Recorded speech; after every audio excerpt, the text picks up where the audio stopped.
Welcome to the Slop Temple. We pray this video helps. You begin by collecting the facts so the ticket resolves fast. Provide your account email and username, then attach screenshots or short MP4 clips that show the error. Explain when it happened with exact date/time and include any transaction ID or receipts.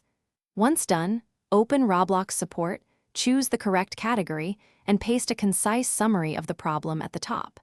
This makes triage quicker and reduces back and forth. Support can escalate when evidence is clear. You now fill the form precisely because small errors delay help. Choose billing, account, or abuse depending on the issue so it reaches the right team. Write a short subject line, then a 1-2 sentence summary followed by step-by-step reproduction steps. Include exact button names and expected versus actual outcomes.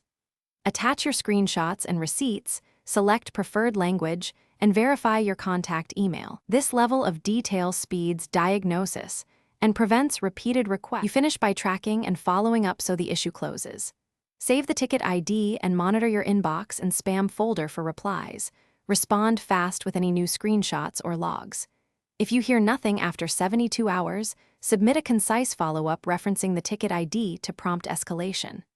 Meanwhile, run basic troubleshooting like account recovery and enable two-factor authentication to secure your account. If the problem persists, one key tip: recreate the exact error in a short video to eliminate ambiguity. Thanks for watching. Consider subscribing if we helped you.